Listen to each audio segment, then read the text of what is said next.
On today's podcast episode, we have a returning guest on some of our most listened to episodes ever because everyone wants a slice of nutrition advice, and no pun intended there. But today we've got Taryn Richardson from Triathlon Nutrition Academy back on the podcast, and we're talking about creatine. There's a huge buzz around creatine at the moment.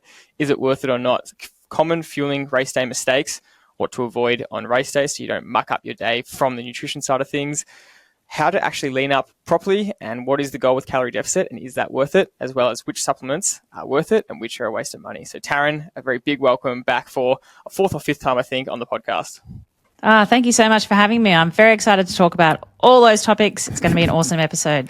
Let's get straight into it. Creatine. This had been a huge buzz. And this is how it happens with a lot of trends where they just get up a big amount of speed. And there's been a lot of controversy around creatine in the last 6 months. So yeah, let's dive into it. Creatine is going gangbusters at the moment, isn't it? And it's in part because it's one of the most researched supplements out there. But because of that, it's becoming more of a household name, and it's being marketed to everyone from like full gym bro bodybuilders all the way to, busy moms and menopausal women. And because of that, there's lots more products on the market, and we've seen the new creatine gummies come on the scene. I'm not sure if you've been following along that story, but that's it's certainly been interesting. Yeah, just give us a quick summary of that, because it is a really big wake-up call, I think, for the whole industry and for anyone just deciding to take things without research. So give us a bit of a summary of that. Yeah, it's crazy. I've done 2 podcast episodes on my podcast around creatine gummies in this last 12 months because it's just going gangbusters. One explaining what the difference is between powders and gummies. And then the second one is like the new independent testing that people are doing with creatine gummies to see that a lot of the products out there don't actually contain creatine, which probably surprises you. It honestly doesn't surprise me. But James Smith, one of the big personal trainer, celebrity type dudes, paid his own money, paid out of his own pocket to test a lot of common creatine gummy brands, sent them off for testing, and a lot of them came back containing absolutely no creatine. Some of the brands did have creatine, which is great. Still not exactly what's on the label, though. And I think that's really interesting, is that we just don't have, confidence that when we're taking something, what is written on the label is what's actually in the product. So both those episodes are probably good to go back and listen to if you do want a deeper dive into creatine gummies.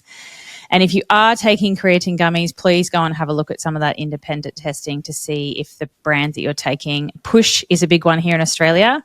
Those guys are just expensive lollies. They don't contain any creatine whatsoever. And when you search for creatine gummies on Google, they are the first thing that comes up as the sponsored post. And then you keep getting fed and shoved ads down your throat across all platforms that you go to once you've had a look at those ones. So that's a very quick summary of the gummies. What's going on. What should our athletes, our listeners, our podcast listeners look for in the ingredients when they're look? It's a whole wide world of ingredients, isn't it? What are the key things you want to see in the creatine supplement that you're going to buy? What are you looking for, Taryn? Creatine monohydrate. But the problem is with the gummies, it has that on the label, but when they test them, there's still no creatine monohydrate in the actual product. So if you are taking creatine and it is something that you want to do, just stick with the powder. It's the cheapest way of doing it, and you can be confident that it says creatine monohydrate on the label. That's what is actually in the product. So what's actually the benefit and purpose of creatine, and why has it got so much buzz around at the moment? Creatine is something that is naturally found in our muscles, and if you are a consumer of animal products, then you'll be getting some creatine from your diet that way. But what it does is it helps to regenerate fast-acting energy in those short bursts of things like high-intensity sprints, lifting weights, and, team sports where you've got to do a really quick run down the wing to score a try. Those sorts of types of exercise modalities are where it's best suited. It is one of the most researched and effective sports nutrition supplements, although I did not just say everyone should take creatine, because that's what a lot of people hear when I say that.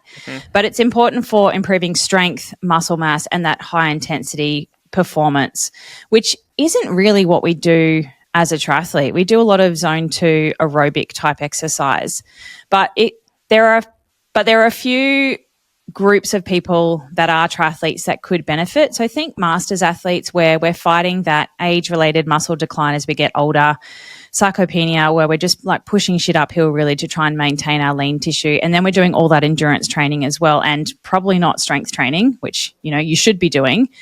So it's good for masters athletes to help with that as they get older. If you are doing some strength stuff too, it can be beneficial to help with muscle strength and muscle mass, but you're not going to get swole and bulk by taking creatine. And the other really interesting group where we're seeing some benefit is females, particularly across the lifespan through perimenopause and menopause. And there's some good research in the menopause brain fog space. Now, again, I didn't say everyone in those groups should take it. You really do need to see someone like a sports physician or a sports dietitian before taking creatine, because the dosing that you Google is not actually specific to you, and you need to actually dial it in for you because it's based on your muscle mass. You know, we store creatine in our muscles, and so we need to actually build our creatine dosage to your physical body, not just randomly take amounts. And then the research in the brain stuff, in the cognition space, is really, really high doses as well. So it's not something that you would play with without medical or sports dietitian supervision. What is the issue with over consuming in your dosages? Well, it's going to saturate your creatine stores. So naturally, if you're consuming animal products, you will have a certain amount of creatine in your body. We can super compensate or kind of saturate our muscle creatine stores by supplementing with creatine. And then there is no benefit in taking more. But depends on the type of reason that we're taking it. So the large doses for cognition are slightly different to if you were taking it from an athlete perspective. You will run into gut issues if you take too much. That's probably the biggest one. And even really small doses, some people struggle with.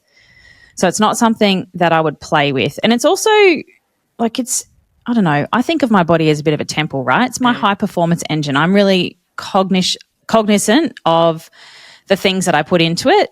And low tox, low chemicals, like anything that is a supplement has a level of risk. Yeah. And you need to be comfortable with that risk. I wanted to ask, in terms of the risk, you did mention it's one of the most well-researched and I want to say this really loosely, quote-unquote, safest supplement. From what I've read, the risk of overdosing is just a waste of time and just putting pressure on your body. But, obviously anything too extreme is going to be very bad for you. But if you're just over-consuming, I wanted to ask, is it just being wasted out and that's kind of the problem? Or is it actually putting extra pressure on those organs that it needs to go through? Yeah, both. So it's going to be sorted out through the body. You'll take what you need, and then the kidneys are probably going to be the main organ that will get rid of any waste. So again, you wouldn't take it if you have kidney issues or, you're worried about those sorts of things. You can increase your body's creatinine stores too, and we don't want to be doing that. So getting a blood test regularly to monitor for those sorts of things to make sure you aren't overdoing it could be a good strategy. I love that you've said that because just a lot of the advice I see is it's super safe, take 5 grams a day, and there's no long-term health risks, or, people have even experimented up to 20 grams. And I just read that and I go, oh, that just sounds like a red flag. Yeah, it depends, right? Typical sports dietitian, it depends. And I think it's not a magic pill, which is what it's been marketed to at the moment. Everyone should take it in, 3 to 5 gram dosage. And I think we just need to be smarter than that. Is it actually going to be safe for you? Is it going to be effective? And how do you then align that with your training and your goals so that you are moving forwards rather than throwing spaghetti at the wall and hoping that this thing sticks without really having any idea about if it's working, what it's doing to your body, and if it's having any negative impact on it as well. I suppose it also links into the topic we want to talk about later, which is, all supplements. Maybe we'll wait till we get to that. But I think the summary is really good, and more is not necessarily better. And in this case, it's so true, isn't it? More is actually worse. That's right. And most things are like that. Yes. I would think. Yeah. I can't wait to kind of go through some supplements to what you said about the gummies is just they become really expensive lollies. If you're just overdoing creatine and you just, the kidneys are just getting rid of all the excess waste, it just becomes a really expensive supplement for you. So, the cost difference is huge. So gummies, a dose is around $8, whereas a powder, it's about 20 cents. So, You've got to really decide what your values are and whether you'd prefer to have some, candy or some lollies that may or may not have the right dose of creatine, or just, put your finger on your nose and take the powder and save yourself a heap of cash to buy something else to do with triathlon. It's always interesting to me when athletes say, yeah, but I really, it settles me. It makes me feel good. I feel like I'm in control. That placebo, it's obviously a placebo effect because there's no information telling us that there's any value in it. So sometimes I'm saying to athletes, well, as long as it's not upsetting you, then, if you feel like you're able to concentrate better or you perform better, even though there's no proof to tell us that gummies are going to make you perform better. If it makes you feel better, then that's actually a valid point. Yeah. Depends if we're talking about lollies again though, right? Yeah, but placebo is that. That is what placebo is. And, we've got so many other topics where I say to people, look, if it makes you feel good, I'm explaining to you there's no value in it from a performance level. But if it makes you feel good, go right ahead. If it doesn't have any negative impact on you, then go for it. I think waste your money. Go for it. Do it. Exactly. Yeah, I think the gummies costing $60 a bag or whatever, and as you said, $8 per serving is just. I wouldn't be doing that for a potential placebo. That would unless you knew for sure that it had the right dose of creatine in it, and you made that choice with that education and that knowledge. I think that you could do that. I'd be okay with that, but taking something that we can't confirm or we don't know that it has actually creatine in it, I think is just silly. So the big thing that confuses me about creatine is, the potential benefits are that strength and recovery you spoke about, but are they then, because it's, daily dosage, is it then tied to that daily dosage? And if you stop taking it, you're losing that strength. How does that to and fro happen? No, so it's going to help with the energy pathways for, short, sharp bursts of exercise, and you already have creatine in your muscles. The only group of people that may not have very high saturation of creatine is people that don't have any animal-based proteins in their diet. So think vegans. Yes. Yep. The creatine supplement really just increases that muscle saturation. It doesn't go away altogether, and so you stop taking this supplementation and you go back to zero. It's just that little bit in the top that is going to help with the full saturation. Yeah, okay. Yeah. And I'm just trying to get that last bit of understanding, what's the benefit of saturation? How is that helping you from a strength point of view? The swole comment you made is what a lot of bodybuilders go for, but they do take it because it's that water retention, right? Where you look bigger, but that's no benefit to a performing athlete, just looking more quote unquote swole. No, but having some extra hydration in your muscles can be beneficial for some triathletes, but that's another topic of conversation for another day. Mm-hmm. I think it just depends on what type of training you're doing and whether you fit into a category that it would be beneficial or not. So the masters athletes, I think it's something to consider. But again, you need the training stimulus and you need to be doing some strength training to help with that muscle strength. There's not a lot of point in taking creatine if you're just doing zone 2 training and you're not actually doing that strength. I think a lot of athletes actually don't understand that concept. That is a really key concept in creatine. If you aren't actually doing any strength work, then you're not probably getting the benefit out of taking the supplement. So you need to be doing it in conjunction with some sort of strength work, with lifting weights or some plyometrics or something that's actually going to be contributing to the muscle stimulus. Yeah, I think you'll do strength in your swim, bike, run. Think about like hill climbing on the bike. You can do hill repeats running. You can do paddle work and things like that in the pool. So we are getting an innate strength in the training, but if we're getting older and we are trying to maintain the muscle mass that we have, if we can build it, then yes, you definitely need to be doing the actually throwing heavy things around in the gym. That's where you guys fit in. I just support that with the nutrition. Yes, yeah. So the summary is creatine, very worthwhile looking into, a very well-documented supplement. Don't just take a generic dosage and be careful of the gummies. Yeah, actually get some advice, I think. Yeah. And don't take it blindly. It's not one of those things that I would take without actually getting a blood test, getting some advice. Brilliant, absolutely brilliant. The next topic we want to move into is going from training into race day and common race day mistakes. And we have been speaking a lot on the podcast lately about about the last minute panic that happens with triathlon, where athletes haven't tested nutrition enough times in training, and then in the last week or last couple of days or last 48 hours, suddenly everyone's giving advice on nutrition and what you should do, and you start trialing a whole bunch of random new things on race day that you haven't tried before, and it can lead to absolute disaster. And it's so unfortunate that a lot of people don't realize that you can train the house down, swim, bike, and running, but if you muck up the nutrition, it just undoes all that hard work you did training. And so it's something you have to get right. So I'd love to know from you, what are the most common fueling mistakes that you think are costing athletes on race day? You've already mentioned a couple of really good ones, and I think not actually testing your plan fully and really well and consistently over time is probably the biggest. You need to respect how long it takes to actually get your body used to having that amount of carbohydrate before exercise for carb loading, during exercise while you're actually out there in a stressed state. When we are racing, our sympathetic nervous system is elevated. It's the stress response, the fight or flight, run away from the line, you're scared. That turns off all of our rest and digest pathways, our parasympathetic nervous system. And so consuming the amount of food and carbohydrate that you might have planned for your race is counterintuitive to what the body is physiologically doing at that time. You can overcome that, though, by doing a lot of practice in the lead up. And depending on how long you're racing for, that could take months. It could take, for some people, it could take years. We don't actually know how long it takes to gut train, but we're seeing, I see this huge trend of athletes just having more and more carbohydrate when they're racing, right? They don't do anything in training and then they're like, I'm going to hit 300 grams of carbs. Let's do it.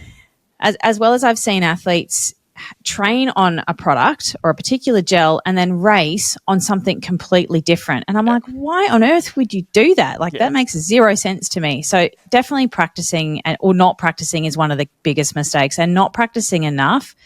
We're at sort of pre-season here in Australia now, and now is the perfect time to start thinking about your race. What is your race nutrition plan for that race? And you need to start looking at practicing all of those little elements of that now.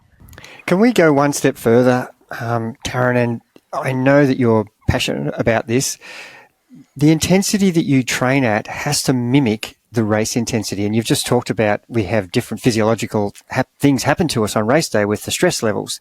So you can't actually really mimic exactly a race unless you do a mock race amongst a small group of people, or you set it up as a coach where, I want you to do this session today, race ready session like that. So can you tell the listeners how important it is to practice nutrition, but practice nutrition with the right intensity of what you're going to experience on race day? Yeah, because you can never really replicate the stress of race day in training. As much as you might think you can or you have done, your body is still in a much more stressed state, particularly for, the nerves pre-race. So you might have this perfectly dialed in pre-race breakfast that you've practiced in training loads and it's no issues whatsoever. And then you wake up on race morning and you are like sweating bullets. You are so nervous that you can barely eat.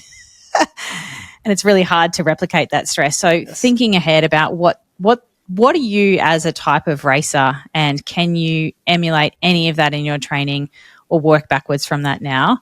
And yeah, you're right. The intensity needs to be at race pace or even sometimes above, because you don't have that same level of stress and nerves that you do in training that you will in a race day. So anything that you can do to go above and beyond to set up race day, knowing that you've practiced it, really, really hard training or extra hours or more fuel or whatever it is, to try and replicate that in a more stressed way. So the second point would be the conditions that you're training in could be so different to what the race day conditions are going to be like. And even in your own, say you've got a 5-week block of Saturdays where you're going to try and replicate the intensity we just spoke about. You've got your nutrition that you think you need for that intensity. Now we've got a day that's 14 degrees Celsius, and now next week we've got a 28 degree, and then the next week we've got a 40 degree. Tell the listeners how that will influence your intake of your nutrition. Yeah, well, you should move to Queensland where our weather is much more stable for your training blocks. Tip 1. But yeah, you're right. Your gut shuts down and the blood flow directs more to your skin to help you evaporatively cool yourself in hotter conditions. So the blood is not in your gut helping to digest. So whatever you can tolerate in cool conditions at 14 degrees Celsius, you won't be able to tolerate in 30 plus degree heat.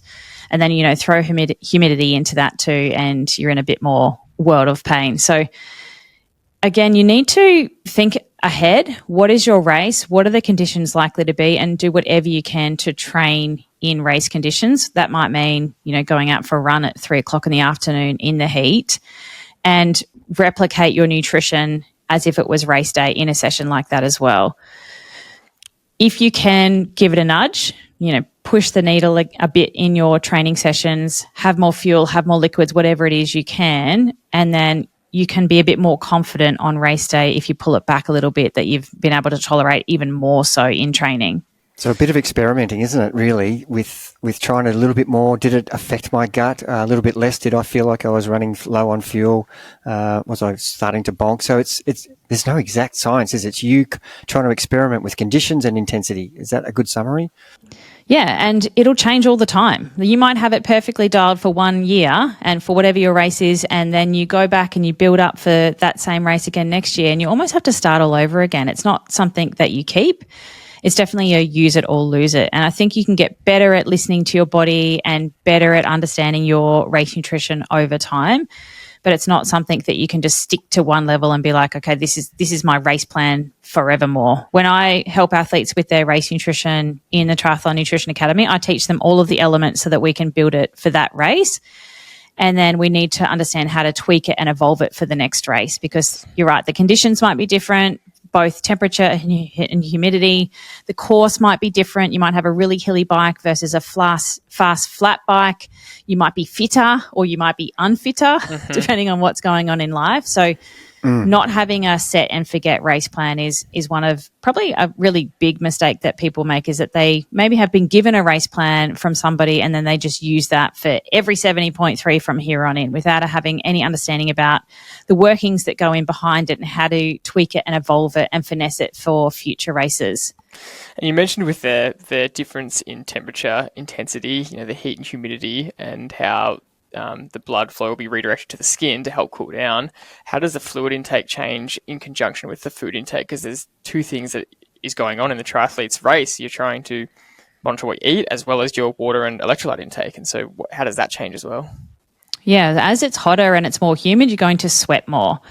So you're going to need to keep pace with that better as the temperature heats up, even during that event too. A lot of people don't think about that. Like on the bike, you might start and it'll be quite cool in the morning. And as you're getting off the bike, it's getting hot. And then by the time you're running, it's really hot. So your sweat rate is not stable. It's not this one number that is just stable for the whole race too. It will increase on the bike as it gets hotter, and then it's even higher generally for people when they run. So understanding firstly what your individual sweat rate is really important, because everyone is different and it changes every day. It's not something that, again, is a set and forget number, as well as your sweat sodium concentration will change on a daily basis too, depending on lots of factors. But how much sodium you have in your diet is a big one. If you have a really heavy, Vegemite meal and have heaps of sodium, or, you go out for Asian or something that's super salty, your sweat sodium excretion the next day or two is going to be higher to get rid of that extra salt. The body's super clever at regulating that. It'll increase the salt coming out of your sweat glands, as well as your kidneys will push out some extra salt too. So practicing your hydration in training for pre-season definitely starts now, so that you can understand what your sweat rate is. Like, that's the first step. And then keep checking and keep testing to see what it is for you as the season evolves and the temperature evolves.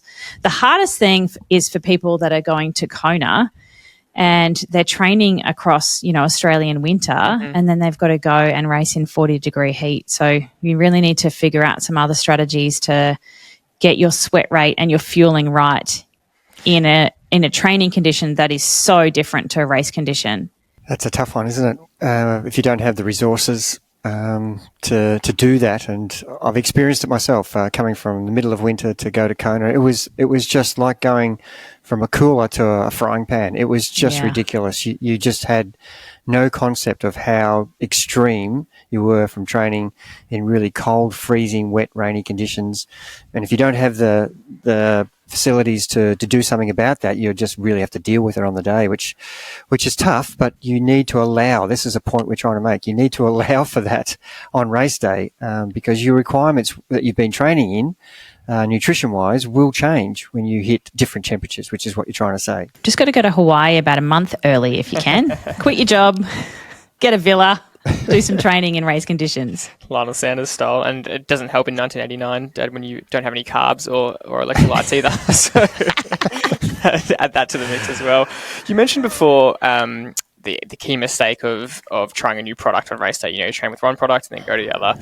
This might be, I don't know if this question is even answerable, but why are what's happening with different products and why they respond differently to people, and on race day, some people can grab a Coke and that just hits the spot of exactly what they need, but someone else might do it and it makes them vomit. Is that answerable? Yeah, sort of. I guess every product is different, right? There's no two gels that are the same. Like every gel has got different types of carbohydrates in there, whether they're multiple transportables or not. There's different electrolytes. There's other ingredients that are in there as well. And so you can't just grab any old gel and it's going to equal the same thing. And some people have iron stomachs and can do that, can just completely wing it on race day and they're okay. Or it's not really that they're nailing it. It's just that they're in like full-blown damage control by that point and anything's going to be better than nothing. Yep. Same as sports drinks. They're the same. Like different carbohydrates are in there. They've got different osmolarity, so how many particles are in the solution, different electrolyte loads, different types of electrolytes. And so it's really difficult to grab one sports drink in training and then just flip to whatever's on course on race day. Mm-hmm. There's a lot of Mortal on course in North American Ironman races, and that's not even a sports drink. It's just an electrolyte solution with fluid. And so you can't train on Gatorade with carbohydrate in it and then just use Mortal on course on race day. You will completely undo all of your fueling that you've done in training. So, hopefully that answers that question. A lot of the time, if someone's actually lost their nutrition through no fault of their own and they are just down to the course nutrition, what's your advice to them around that? If there's nothing left, what are you saying? If you've dropped all your stuff and you're just rolling with whatever's on course? Yep. Okay, my athletes know that they have to test whatever's on course in training regardless of whether they want to use it, because it's always plan B or plan C. There's horror stories, right? I once had an Ironman guy in New Zealand have this perfectly formulated race nutrition plan, and then he got his teeth kicked out in the swim. So his whole plan went out the window because he couldn't chew any of it. So he knew what was on course. He knew how much carbohydrate he needed. He knew what all of the elements he had in his plan that he needed to kind of replicate. He also had practice with what was on course in New Zealand and knew how much was in stuff to replace it, so that by the time he got to the bike and the aid station, he could quickly kind of make it up as he went on. And that's my biggest advice, is that you always need a plan B and a plan C just in case something happens. You've got special needs if you need backup, but I prefer my athletes to be relatively self-sufficient without having to stop for that, particularly the fast ones that don't want to muck around, because I've heard horror stories there too where people can't find your special needs bag at all, or you waste 20 minutes trying to find it. So always practice with what's on course as plan B or plan C. Last one on race day mistakes. We were speaking off air just a little bit about the running boom over the last few years has introduced this whole wave of new runners, and what we're seeing is a lot of old, almost wives' tales coming back, where it's this whole, I think decades ago, the ultra carb loading kind of was coming in and saying you just eat as much as you possibly can. And then we got smarter with that. It's like, well, no, don't be silly with it. And now with this new wave, we're kind of seeing that same myth research. So talking about carb loading and the night before, what are your protocols and principles around how to not overdo it, but still get enough in? Yeah, I love carb loading, but we need to use a science-backed strategic approach to carb load effectively. There is a lot of misinformation on the internet, and I honestly haven't met one triathlete that knows how to carbohydrate load properly until they've had some education. And most people think that they're carb loading. It is not just going hang leather at the carb pasta party the night before your Ironman. That's not carb loading. That comes actually nowhere close to the amount of carbohydrate you need to effectively carb load. But what we're trying to do with carbohydrate loading is a bit like creatine. We want to fill up our glycogen fuel tank. Glycogen is the carbohydrate we store for energy in our muscles. We want to fill that up by normal daily eating. And then with carbohydrate loading, we're going to super compensate it. So we're going to shove extra in the end. It's kind of like putting petrol in your car. You know, when you put the Bowser in your car, although people aren't going to put petrol in their cars for much longer. Give it 10 years and they'll all be electric. Yeah. But you press it on and it goes, okay, yep, we're full, and it clicks off. Then you go, nah, I can fit more in, and you press it again and shove extra in. That's kind of like the premise of carbohydrate loading. We want to make sure that our fuel tank is as full as possible so that we can go as long as we can without running out of energy. Mm-hmm. To do that, we need a strategic, evidence-based approach to carbohydrate intake that is based on you specifically. It's not just a random number that you pull off the internet, because, again, our muscle masses are all different. So we want to fill our fuel tank up by eating carbohydrate that's not too high in fat, not too high in fiber, not too much protein. And to do that, it doesn't mean just eating the house down either. Most people struggle for the first time they've ever done it because it is actually quite difficult, particularly if you're like, cool, the dietitian said I can eat lollies and I can eat whatever I like. And then you're faced with the challenge of having to fit a certain amount of carbohydrate into your day, and you're like, I actually can't do this. It's too hard. Yeah. Yeah. Is there a case where, you know, with that trial and error, you know, people are feeling, you know, sick in the lead up, in that week leading up to the race? Is that pushing it too far? They've got it wrong, or that's just the uncomfortable nature of going for that little bit extra? It's something you want to practice. We talk about mistakes, like carb loading is something you want to practice at least a few times. It's not something you want to try for the first time the day before your race, because it is uncomfortable. Yeah. And to deal with that amount of carbohydrate, your body needs the ability to do that. So you need to increase your enzymes to digest it. You need to increase the channels and pumps that we have in our gut to absorb it into the bloodstream. All of that stuff, our carbohydrate oxidation pathways need to like ramp up. It's kind of like stoking a fire.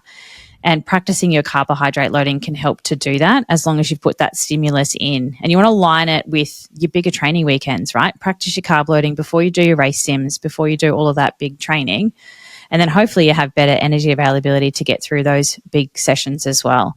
A lot of the historical type of nutrition advice, and remember the days where the glycogen supercompensation method, where we tried to limit the carbohydrate and kept training. Yeah. And then the idea was that we were depleting our glycogen stores so much by continuing to train with very limited fuel, and then 3 or 4 days out we would just bulk up, and we were, you know, there was evidence in those days to say that it would double.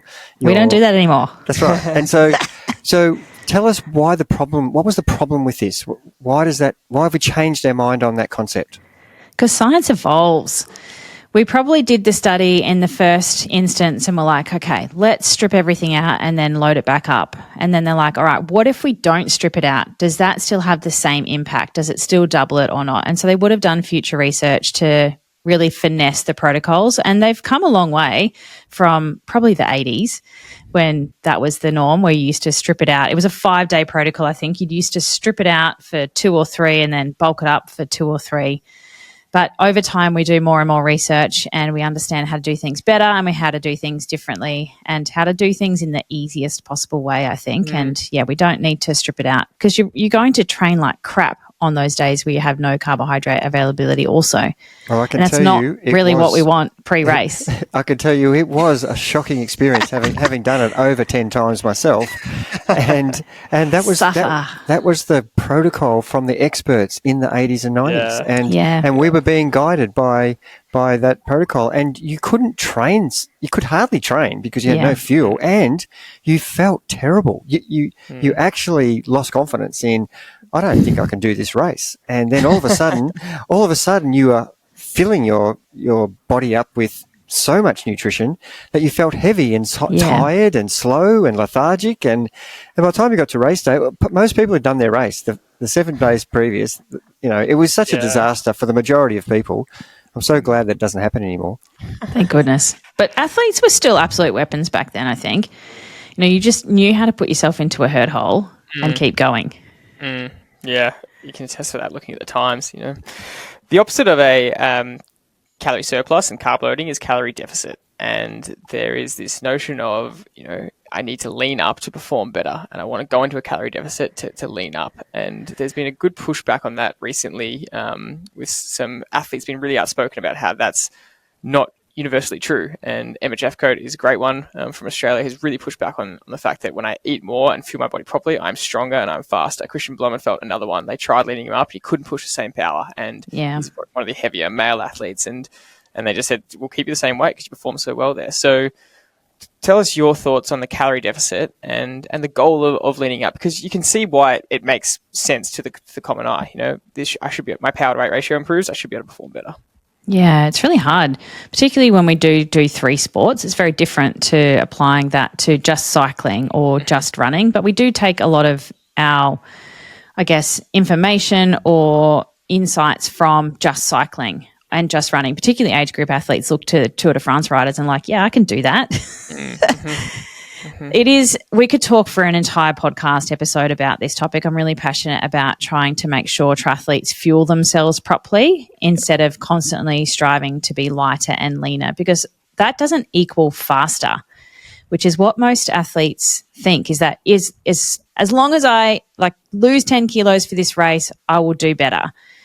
But we've proved time and time again that it doesn't actually mean you will be faster. You are better off actually understanding how to fuel yourself properly so that your energy availability is good and you are strong and powerful, just like Emma Jeffcoat and just like Blumenfeld. Like, he's a weapon.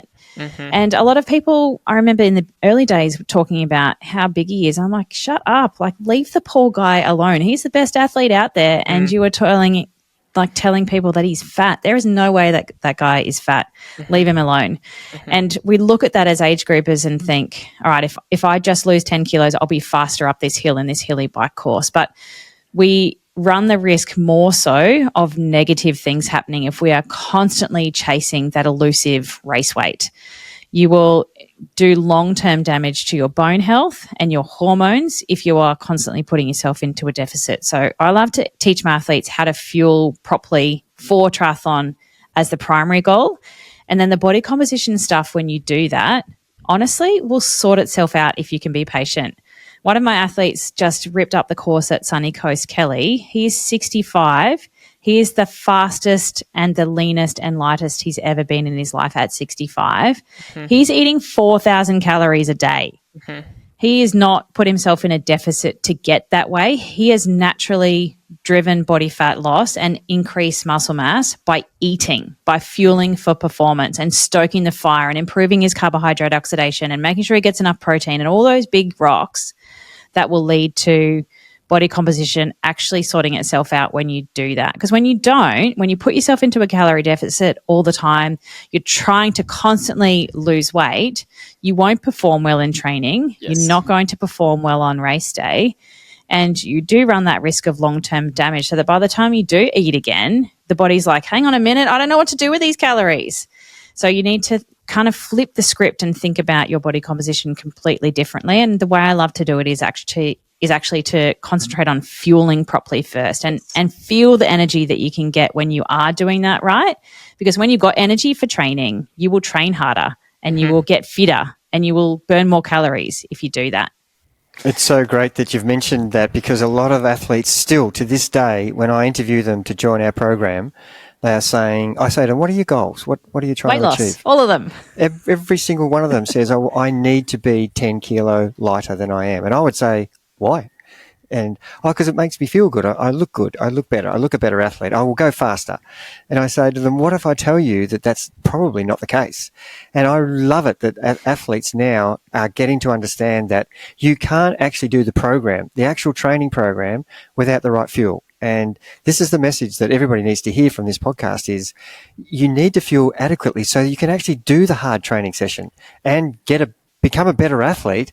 And if you continually starve yourself for these training sessions, you will just go down a downward spiral into a big hole, not improve, probably lose weight, but it's counterproductive because you're actually not, you're going to be asleep most of the time because you're so fatigued. And it is a hard thing to convince people of that, and it's so good that you've summarised that. It has such a negative impact on everything, and the biggest thing they should be listening to is it has a negative impact on your performance, and that's the key thing. And look, I'm astounded at the trend. Most people would follow the trends of what the pros do, but when it comes to body image, Christian looks on telly like he looks like he's really heavy compared to the rest. So people aren't following that trend because they don't like the way he looks. Yet he's the best athlete, probably one of the best athletes in the world. And the irony of that gets me, where most age groupers will follow whatever pros do, except in this particular case, it's because of body image. And I want everybody to stop thinking about what they look like. It's how you perform is the most important thing. I'd love you to comment on that. I think if we're talking about, athletes following the pros, why aren't all triathletes doing strength training? Side note, the pros are in the gym at least 3 times a week and lifting heavy. And that is why they're strong and they're robust and they don't have that fatigue in the, back of the run. They can push through a negative split and things like that. What was your question? Yeah, just really confirming that that it needs to be a combination of training with intensity, fueling for that training load, not worrying about my number one goal is not the training session or the fueling; it's losing weight. They're aiming at the wrong goals. They need to be concentrating on other things, and the weight will, as you said, take care of itself. It will be what it is on race day. Yeah, I think we need to throw away the lighter equals faster. I think that is the key to this, is the messaging that if you improve your power to weight, you will be faster. If we're talking about elite cyclists that do things like the Tour de France, they have a lot of money, they have a lot of revenue, they have a lot of science backing behind that. That is a completely different person and physiology to an age group triathlete. But a lot of age group triathletes just think like that. If you can, I know it's really difficult, but if you can put the body composition, weight loss, and when I say weight loss, I mean fat loss. We don't want to try and lose muscle tissue. In the majority of cases, some people do need to lose a bit of muscle tissue, but 1 in 1,000 maybe. If you can quieten down that messaging of I need to be lighter and I need to be leaner, that'll make me a better athlete, I think we'd all be in a better position. I really love 2 phrases you used, and Dad, you repeated it as well, which is it'll sort itself out. When you train and fuel well, the process just naturally sorts itself out, and stoking the fire. And I see that kind of metaphor as like, stoking your own body's performance levels rather than trying to be, just this nature of trying to be in a calorie deficit is just such a negative cycle to get into, because you're just trying to give yourself less, and so you've got less energy, and it's also playing on your mind all week, and you're constantly stressed at every meal about, am I eating too much here? Everything about it is kind of a negative experience. Yeah. We're really trying to, this whole thing we always talk about, we're trying to have a positive experience here. We're trying to enjoy our training, feel good, turn up the race day and have fun and perform well. We want to be kind of look at ourselves as more of like a bit of an enjoyable performance machine, that we fill it up with good fuel, and therefore training feels good, therefore our energy feels good, and it's more of a positive cycle to get in. Yeah, I agree. Well said. If you eat what you need, or even, fuel for the work required, then you will make better food choices as well.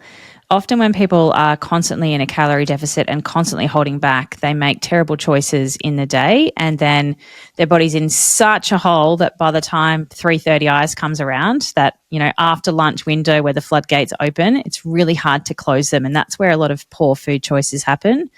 The other key window is, if you're constantly striving deficit, is after dinner. You're sitting down, you finally relax for the day, and the pantry's there and lots of snack accidents happen. But that doesn't happen if you've eaten properly right throughout the day. You just don't feel like as much. So it is almost like a big vicious circle. If we're constantly striving fat loss, deficits, training hard, then you will fall into a heap at some point, whether that's on a Friday or the weekend, or, right before your event when the body's just had enough.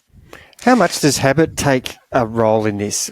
You might have fueled yourself beautifully all day, but for decades, you've just relaxed after dinner and then looked at the pantry, and then you just naturally go there and start looking. And what Is this can I an grab? asking for a friend question, Jerry? No, I am absolutely saying I do this, and yeah, it's a real habit that you form from decades of eating like that. And look, I would tell everybody that I used to have a bowl of cereal at 9:30 at night every night. I was that hungry because I didn't feel like going to bed on an empty. It felt like I had an empty stomach, even though I ate as much as I could all day. And it was just a bad habit to be in.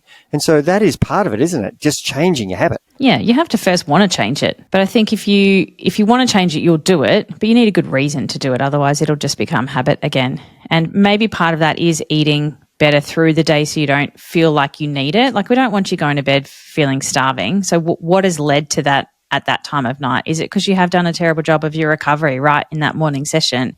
Or did you miss lunch? Is it something that you can change in the day to turn up to that time of day and not be starving? And that's the first step, because if you're already feeling starving, then something's not working through that day.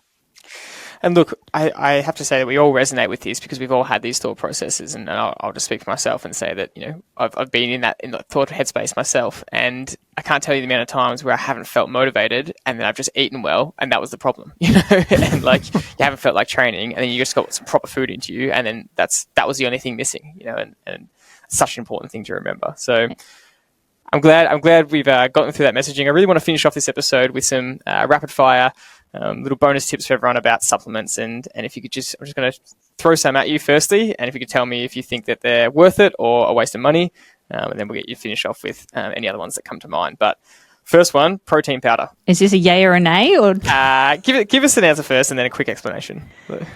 Okay, protein powder. Yes, it can be beneficial, but it's not a magic bullet. You need to be meeting your protein needs from real food first. Protein powder is still a supplement, right? And a supplement is a supplement to the diet. So it can be a convenient form of protein for people that are maybe following a vegan or plant-based diet where there's not a lot of protein there to help you top up your protein needs. But I prefer people not rely on it heavily. So the follow-up questions to that are any other type of protein supplement, whether it be a bar, whether it be, protein milk that is becoming really popular right now, any other one of those kind of products where it's promising high protein. Yeah, I think the real food-based stuff I'd lean towards more. So things like the Rockaby Farms whole protein smoothies, they are just a high protein milk. Those have got 30 grams of protein in a nice little convenient bottle. Mm-hmm. Protein bars are protein powder in a bar form. Personally, they taste pretty gross to me. I haven't really found a nice one. They taste like just chemical and artificial sweeteners, but yeah, it is a protein supplement. Then you got things like Up and Goes or any of those other convenient type drinks. So I guess there's a place and a time, but if you're having multiple protein sources in a day from those sources, then I'd be looking at other sources in your diet first, because it's really easy to meet your protein needs from food. Perfect. That's it. We just get lazy. Last protein question then. What about the ready-made protein meals that you see, the Muscle Chef kind of thing where they're promising 40 grams of protein in this tiny pre-made thing? Yeah, they're expensive, and you can easily get 40 grams of protein from eating like actual food. Like any form of animal meat is really high in protein per gram. So I would go that option. But as a convenience option, this isn't asking for a friend too, isn't it, Jordy? No, but I actually did a video a couple of years ago on this because I was at the supermarket, and I have a gripe against my Muscle Chef because I picked up the meal. You're right, it was expensive. It said 50 grams of protein, and there was literally two tiny strips of chicken. I just said, in what world is there 50 grams of chicken? Chicken breast itself is like a nice large chicken breast. I think it's about 40 grams of protein, right? And it's a bit more than that. But yeah, it's really easy to get it from animal sources. Those, convenient options are convenient. That's all they are, really. Yeah, but I felt like they were lying. I just said, they have to be lying here. Like, I just could not. They probably were. Yeah, send this off to a lab and see, because I didn't rate that. Spend $300 and get it independently tested. Yes, exactly. Yeah, James Smith style. Pickle juice potentially for cramping. Yay or nay? Yeah. Look, it's not going to save you. If you're cramping, you need to actually understand why you're cramping first. If it's a last ditch and it's on course and you're like, let's just see, I don't think I've really heard of anybody that it helps, to be honest.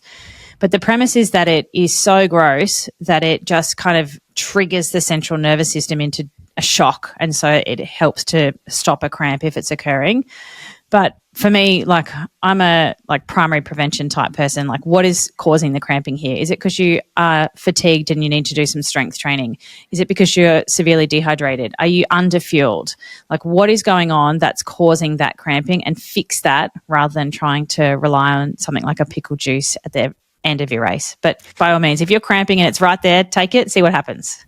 I can tell you from personal experience that, you know, your approach of everyone is different is so true, because I had a friend swear that they took the pickle juice and it saved them from cramping, and I was in disastrous cramp mode, took it, and did not make a single difference. No, and it's gross. It was too far gone, and it was so gross. It was gross. Very hard to get down. Yep. Beetroot juice. Yeah, so beetroot juice is really high in nitrate, which can be beneficial. It's a vasodilator, among other things, which can be helpful for endurance performance, but it is a sprinkle on the icing on the cake. I've seen a lot of triathletes have no idea how to eat for our sport, but are still relying heavily on something like that. So there are protocols around how much and when you use it, but you need to get the foundations of all of your fueling and all of your other pieces of your puzzle right first before you would dabble in that. And a major one, which most people might either use or not even be aware of the potential benefits, caffeine.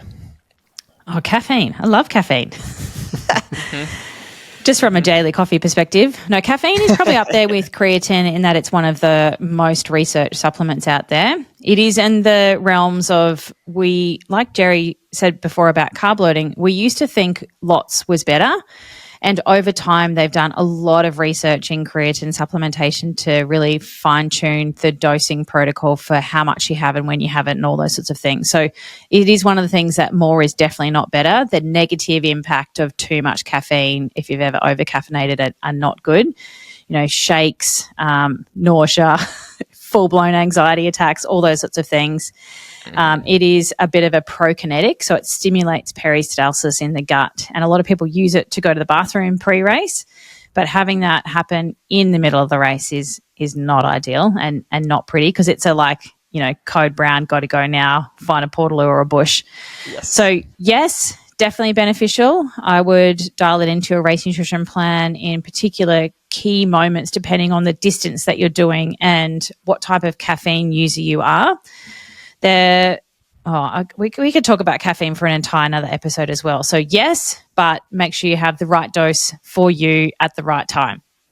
Brilliant. Any other top supplements come to mind when you think of well-researched or a waste of money?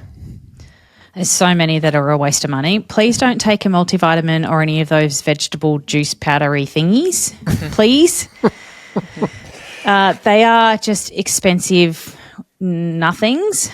Particularly the vegetable powders. So this is another topic of conversation for another day. We don't actually know. Nobody's done the lab testing to see if that micronutrient load is still in the product after manufacturing. So all of this beautiful stuff will go in, and that's how they make the label. But nobody's actually done the testing to say, is there still this amount of vitamin C in it at the end? Or is there still this amount of iron in it at the end? So don't take those things. Actually eat some fruits and vegetables, and you'll get so much more benefit from those, as well as all the beautiful phytochemicals that we get from eating fresh fruits and veggies as well. Dad, any supplements you wanted to ask to finish off? Yeah, look, I do remember there was a big push for glucosamine a long time ago, and I just haven't heard it used again since that time. Is there something not useful about it? That's why it's disappeared? Yeah, I think it's a group C supplement, so there's not a lot of evidence that it does anything. But it's one of those things that people just swear by. So I don't think there's anything too negative that will happen if you take it, but I don't think there's anything particularly great that's going to happen either. So it's you do it if it makes you feel good, if you get that placebo effect, but we don't think it's actually doing anything in particular. The one we talked about earlier was to do with sodium, and so I want you to give your opinion on when you see a lot of cyclists who have got salt stains all over their black racing suit. Is that their body getting rid of the excess sodium, or is that a sign that they're dehydrated? A lot of people have asked me that question. I'd love to hear your response. So the salty marks on your clothing is your body getting rid of salt. You have to be careful though, because if you do an ocean swim in a triathlon, and then dry off on the bike, you will look like you're a really salty sweater. So you need to either just be riding or be in a lake freshwater swim. But yeah, that's your salt gland, your sweat glands getting rid of salt. So if you have those like crusty white patches, you're more likely to be quite a salty sweater. Brilliant answers, Taryn. And on that, a lot of your answers in this supplement one was just go eat real foods. Get enough protein from meat, always, and get enough vitamins from your fruit and veg. And on one of our previous episodes, you just spoke about how the fact that the minimum standard for eating was 2 servings of fruit and 5 servings of vegetables, and that was such a sticking point to me because I thought I eat pretty healthy. Do I get that in every day? And I started tracking it, and I could not believe how frequently I was not hitting that. And I was like, that just seems so easy. And now I ask everyone, how many servings of fruit do you think you eat a day? How many servings of vegetables? And most people don't get it. So that is a great starting point to just clean up. And I've always stuck with that since that last episode. Oh, I'm so glad I helped you change something. Only 6% of Australians get enough fruits and vegetables. So it's not just you. Don't feel too bad. But we definitely need to do better. Particularly as triathletes, we want to do all the things, right? We are high-performing people. We want to do well. We're highly competitive. And I say that because I am like that also. But we need more like 7 to 10 serves of fruits and veggies a day. But, we are so far off that there are current recommendations are 2 and 5. And if you can do that, you are less likely to get sick and injured because you've actually got all of your nutrients from food, and not to mention all of the powerful antioxidant effects that we need when we are exercising every day. Exercise is a stress, and we forget that, and we do a lot of that. So we need to mop up all of that stress with the free radicals and make sure our body is dampened down from that stress, prevent cancer, heart disease, bowel disease, all those sorts of things. If you want to live a long and healthy life and have good longevity, then go and eat a bloody piece of apple or something. Fruits and veggies, get amongst it. Brilliant. Thank you as always for joining us, Taryn. It's an episode absolutely packed with gems, and so many of our athletes will be leaning on every word. If you want to find Taryn, you can find her own podcast, Triathlon Nutrition Academy, where she speaks about all this in detail on her own podcast, and Triathlon Nutrition Academy everywhere on social media. You can get in touch with her there. So Taryn, thank you again for joining us on a great episode. You're welcome. Thanks for having me. That's it for this one. Thank you everyone for listening as always, and we'll see you on the next one.